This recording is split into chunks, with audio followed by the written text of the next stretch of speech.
Hey, it's Paige Hamilton from Helmet. We're excited to get down to Australia for the 30 by 30 by 30 tour. Beautiful, Paige. Good morning. Thanks for joining us. Thanks for having me. So, as you mentioned, mate, Helmet are returning to Australia in May for the 30 Years, 30 Song Tour, which is pretty much self-explanatory, but what delights have you got in store for us over here?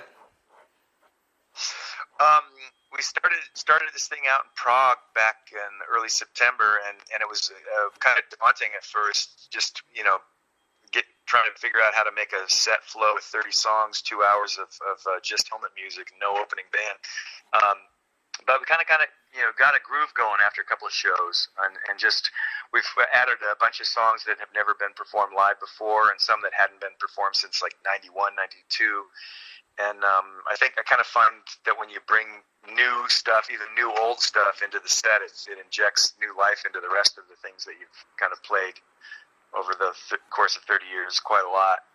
It's been really fun. I'm really surprised how much fun it's been, and I love doing it. And when you say we've got 30 years of music to go over, mate, so how did you choose which songs to include and which songs to leave out? It's varied from night to night. So the band already knew, I want to say 85 songs, something like that. Wow. And I added, I pulled in 10 more that I wanted to do, and some of them there was a little resistance. Oh, do we want to do that? It's too slow or whatever. And I'm like, you don't want a little break in this set where we're not bashing it out for 2 hours. So I'm trying to think, maybe 7 of the 10 we're doing. Some of it just worked really well with the set. Others are just we'll play every once in a while, like the Killing Joke cover Requiem is just, we pull it out every once in a while. And the Sabbath cover I've wanted to do every night. The Bjork cover has been a big part. And then Your Head, and which was the original unsung B-side on AMREP. Those we play every night. There's another one I forget. Taken. This is the punk rock 7-inch that we did on AMREP. On this, I think it was Dope Guns and Fucking in the Streets, volume 1 or 2 that Hayes put out. That's really, really fun to play. So on the night, mate, do you talk a bit about the band's history in more detail, or is it just more guided by music? As far as the show? Yeah, as far as the show, sorry. Yeah, everything's kind of mixed together. Some people were thinking it would be chronological, but that doesn't really work for me, because then you all the old songs first, and I like having stuff spread over the course of the set. That one thing that we've always pretty much done, I'm a huge Led Zeppelin fan, and they always close the show with Whole Lot of Love. Mm-hmm. We always close the show with In the Meantime. That's our Whole Lot of Love. Right, yeah. It's that's kind of, when we've played that, the show's over. So go home. Fair call. Take note. I love it when people are like, man, I can't believe you didn't play, whatever. And I'm like, we just played 30 fucking songs. Give me a break. It's like, just like, go home, listen to the record. Whatever. I love doing it, and you're always gonna.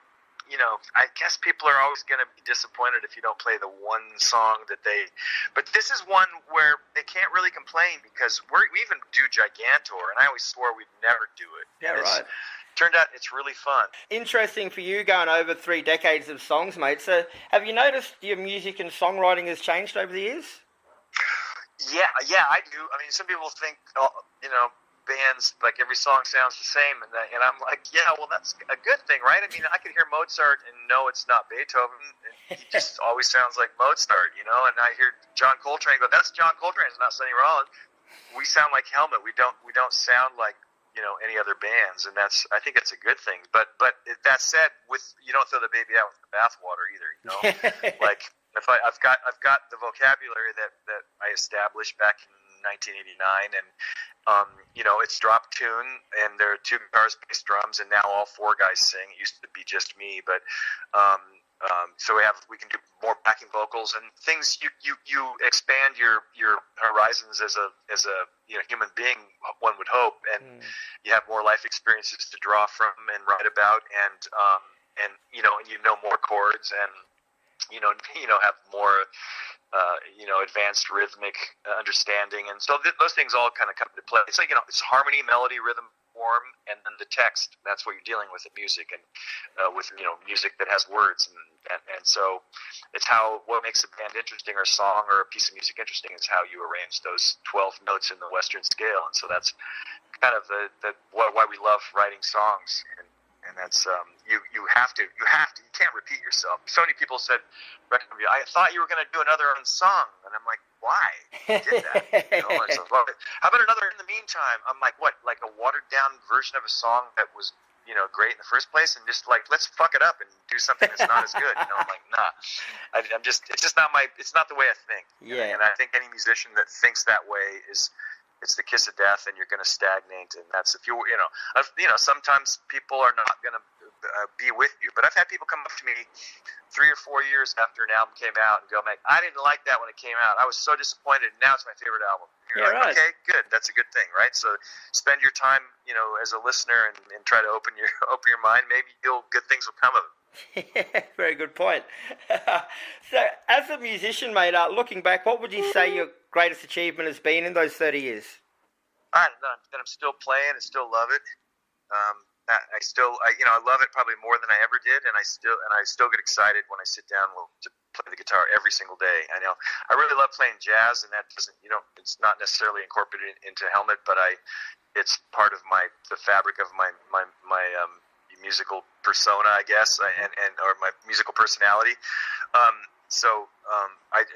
That's my greatest achievement. I have so many friends that are in bands that seem to hate it. They're just burned out, and they don't like their music, and they're doing it for the money and the paycheck. And I'm not. I'm doing it because I absolutely love it. And it's cool. I'm scoring a movie right now, and I'm also playing guitar on another movie. And one I'm scoring is horror. Yeah. What I'm playing on is a teen romantic comedy, so it couldn't be further apart. And I have an album coming out in March with my New York band, Malumbo. It's called Malumbo and Paige Hamilton, and that's like completely weird out there music. So I think if you love playing music, that you should just stick with that, your whole life, and not make it about commercial aspirations or whatever. So yeah, well said. So that sort of leads me into the next question. Like, I want to go back to the beginning of Helmet, mate. Like, when you originally went to New York, you went there to study jazz guitar. So how did that actually lead you to forming Helmet?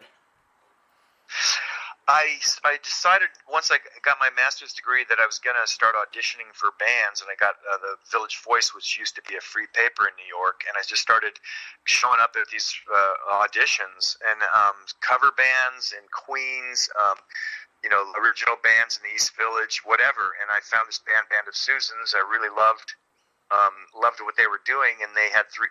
I was going to be the third guitarist, and they had this open tuning, and it was kind of made me forget about everything I ever knew about the guitar and play these shapes and play differently. And it kind of opened up a whole new world for me. And Robert Poss, the band leader, was also kind of an expert at stacking distortion pedals and using feedback, and that was another area that I was really kind of turned on, and I do a lot of that on movie stuff. I have for years now, kind of manipulating sounds and feedback, non-guitaristic guitar. Mm-hmm. So that's when I formed the band, there was something missing in some of the other music I was playing that I wanted. I really liked heavy music, AC/DC and Led Zeppelin and Sabbath in particular, and I thought, man, something that's rhythmic and groovy but heavy and noisy, and that's sort of what we started doing. Cool. So, do you remember what your early vision was for Helmet, mate, and how has it changed since then? The vision, the one goal I always had as a writer was to not sound like anyone else. I used to a fault early on, where if something was even humble, I hated it. But then I was like, wait a minute, it's okay to have something that's accessible melodically, rhythmically, that people understand, as long as it's an original, original thought. And I wasn't like it seems like after. Like the later era when Helmet broke up, and a lot of my friends in bands in New York were doing stuff that was very derivative. Like, okay, we're doing classic rock, or we're doing a 60s hipster thing, or we're doing this. And I was like, why not just do something that is just based on music and not style? And that's important to me, just to do something that's just about music and music that I want to hear, and so you can't really worry about the response, like, and that's something that's too many people make that mistake. We hate this. Oh well, I'm sorry. I'm not, then don't listen to it. Yeah, true. Yeah. Over those 30 years, mate, do you think trends and what's been happening in the music industry at the time dictated what music you put out, or was it always a personal thing for you? No, the music industry was, on us for a while, and we signed a major deal, and then we had an MTV hit, and we sold a bunch of records, and then when we pushed the envelope a little further, people were like, yeah, it's too much. The Betty album was too much for a lot of people, so MTV was like, yes, it's okay. They played the stuff some, but then people had already kind of moved on to the bands that wanted to sound like us. So, it's like I don't know. Like I'm not. I feel I really like the Betty album, and I really like the Aftertaste album, and I took a lot of criticism for it at the time, and now that we play those songs, and people that are Helmet fans have stuck with us and they love it. But the people that were just fans of whatever was kind of popular at the time, they're not going to stick with you anyway, so I don't really worry about them. Yeah. So if you could go back and give advice to yourself 30 years ago, mate, what would you say? God, I don't know. Maybe be a little more flexible as a band leader, or try to communicate more. Not feel guilty about coming in with cool songs, and just like say, hey, I got this. And I mean, I encouraged the other guys to write, and they did, but I think we sort of lost our unity somewhere along the way, and I felt like we were very unified at first, but money kind of came in and changed things, I think, and it wasn't my intention. It wasn't my fault either. So people want to blame somebody, but like I wrote the songs. What do you want? You guys, they were a great band. They were great at playing the songs I wrote, and that was what was working for us. It's hard to be a band leader, and it's. I just had this conversation earlier with someone about it. Like I got together with my manager used to manage David Byrne from Talking Heads, and he and I had coffee because I was feeling pretty bummed when the band broke up about just this kind of hatred that you felt from your bandmates, and he's like, "Nah, you can't worry about it. That's the way it is being a band leader." And I had a conversation actually with Danny Korchmar too, because he produced Don Henley, and he's like, "That's the gig. If you're a band leader, they're going to be resentful, and there's going to be shit. And you got to put up with it." And that's and now I don't have guilt about it. I used to have guilt about it, and now I don't. I'm like, man, I came up with something that's cool, and you guys participated and were great, and I couldn't have done it without you, but it's still my vision. You know what I mean? And so just don't, I didn't do it to bum anybody out. I just did it because we were all together at one point. We were all unified, but that dynamic changes as you spend a lot of time with someone, and I don't know if there's an answer to say. I don't know. I could have prevented it. I tell my younger self, just keep doing what you're doing. Beautiful. All right, Paige. Well, thanks very much for your time today, mate. It's been a pleasure chatting with you, and we look forward to seeing you out here in May. Kris. Cheers. Cool. Come say hey. Will do, brother. Thanks for your time, mate. Take care. Cheers. Bye. Okay. Take care. Bye-bye.